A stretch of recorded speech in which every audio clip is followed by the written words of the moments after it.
What's up, YouTubers? PokeJediTrek's here. So today's cooking video I have for you is actually sort of a simpler and less but still effective way of making peanut butter cookies.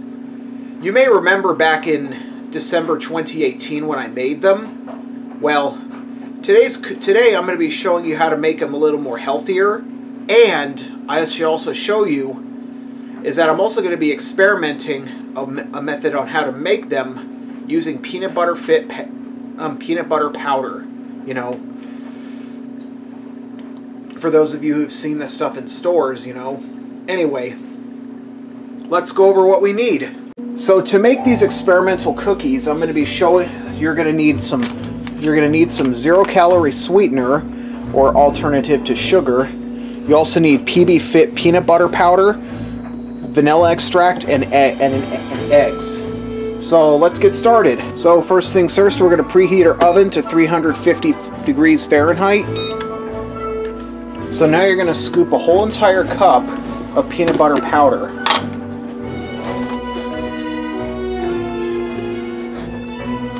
It's half cup, and here's a whole cup.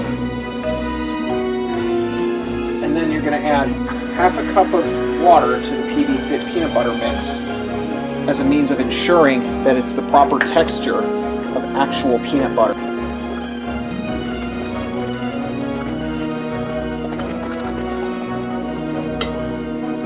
That appears to be thick enough. Now you're going to add a whole cup of your sugar alternative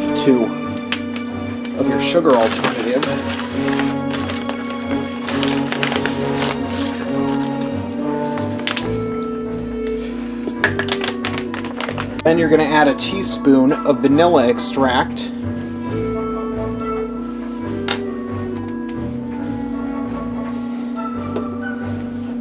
And then you're going to add a whole egg. But either way,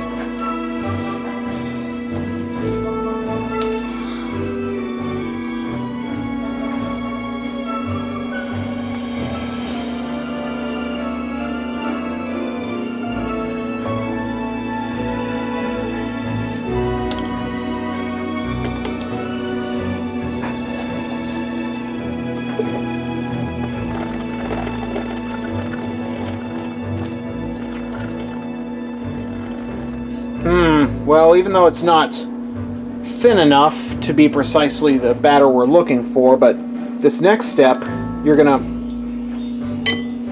place this in the fridge for 10 minutes, and you're gonna let it chill in there for said time.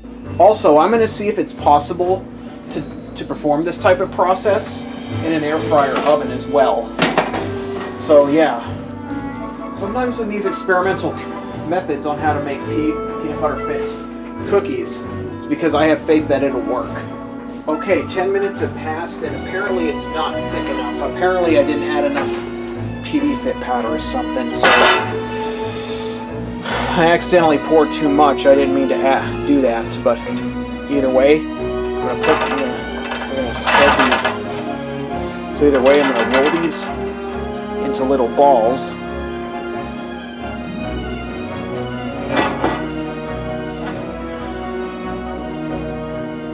One by one, anyway. This one, can't really see it because I made it a little too small.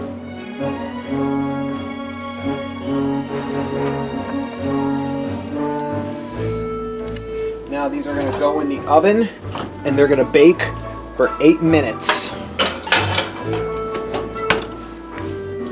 And like I said, likewise I'm going to do the same for this air fryer oven.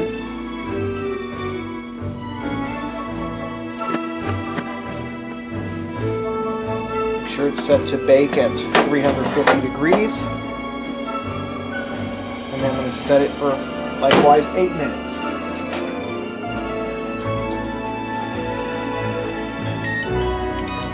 So that does it for the time for these four.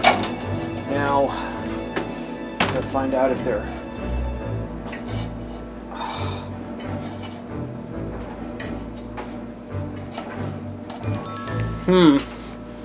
think I need to, so anyway, I'm going to let them sit for 5 minutes and then transfer them to a baking sheet.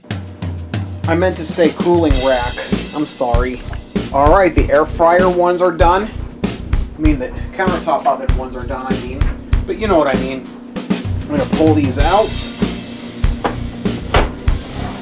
Check to see if they're firm enough. And they are.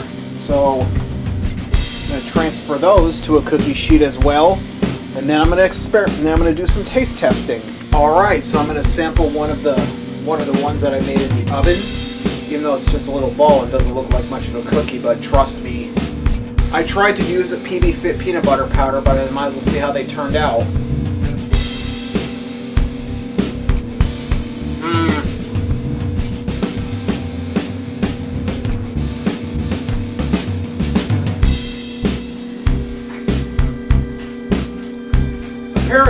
Apparently oven baking them isn't really the best option, but so I'm gonna try. Now I'm gonna try one that I used in the countertop.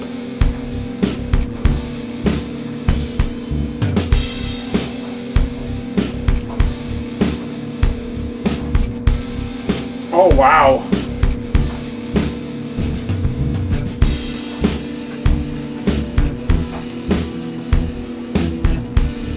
Apparently the countertop oven method is actually a heck of a lot better. In fact, I might have just invented a brand new type of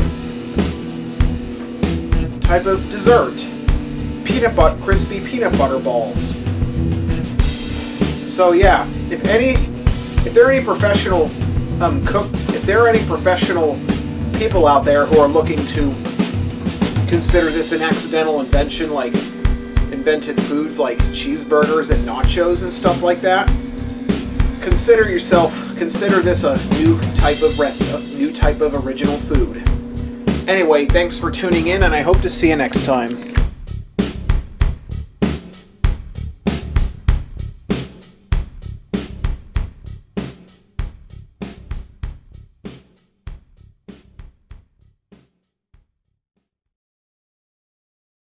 Today's cooking video, I'm going to be showing you an alternate, healthier method of making chocolate. So to make these cookies that like I said, sometimes sorry about that.